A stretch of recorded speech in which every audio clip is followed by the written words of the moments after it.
3 परिश्रम में ही बड़प्पन। एक गांव में सलीम तथा दुर्गादास नाम के 2 मित्र रहते थे। दोनों आपस में बहुत प्रेम करते थे। सलीम बहुत गरीब था। उसके पास जमीन भी कम थी, पशु भी थोड़े थे। सलीम अपना सारा कार्य स्वयं करता था और सुबह से शाम तक अपने खेतों और पशुओं की देखरेख में लगा रहता था।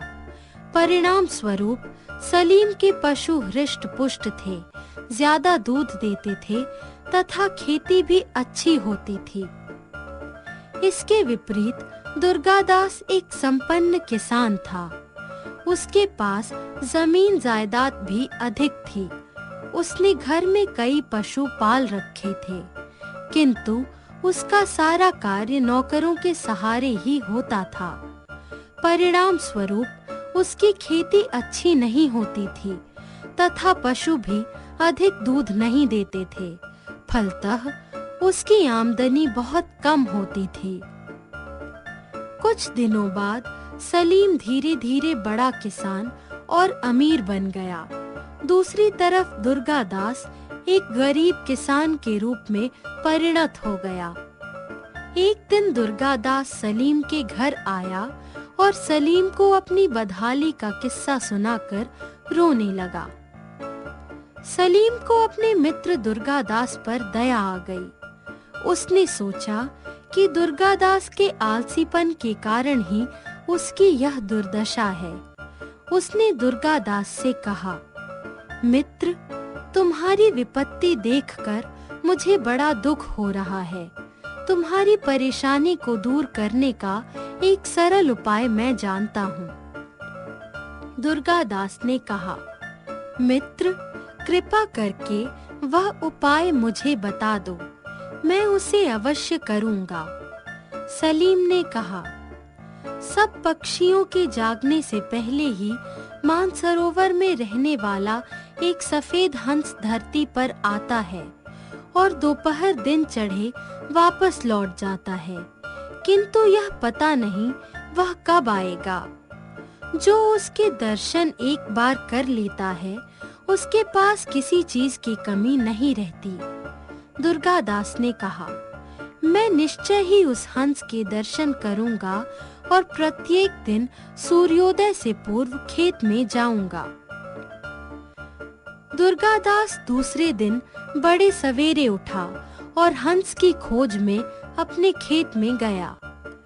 वहां उसने देखा कि एक आदमी उसके ढेर से गेहूं अपने ढेर में डाल रहा था। वह आदमी दुर्गादास को देखकर बहुत लज्जित हुआ और क्षमा मांगने लगा। दुर्गादास खेत से घर लौट आया और गौशाला में गया।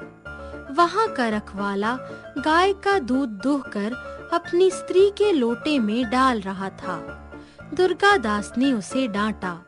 घर पर जलपान करके वह हंस की खोज में फिर निकला और खेत पर गया। वहां उसने देखा कि खेत पर अब तक मजदूर नहीं आए थे। वह वहीं रुक गया। जब देर से मजदूर आए तो उसने उन्हें डांटा। इस प्रकार वह जहां गया वहां कोई न कोई हानि होते देखा। अब वह प्रत्येक दिन सवेरे उठता, खेत खलिहान और पशुओं की देखरेख पर ध्यान देता। इससे नौकर ठीक से कार्य करने लगे। उसकी यहाँ चोरी बंद हो गई और सुबह उठने तथा टहलने के कारण उसका स्वास्थ्य भी अच्छा हो गया। अब वह धीरे-धीरे अपना कार्य स्वयं करने लगा। उसके परिश्रम से उसके खेतों में कई गुना अधिक अनाज होने लगा। पशु अधिक दूध देने लगे, किंतु उसने सलीम द्वारा बताया गया सफेद हंस अब भी नहीं देखा था। उसने सलीम से यह बात बताई।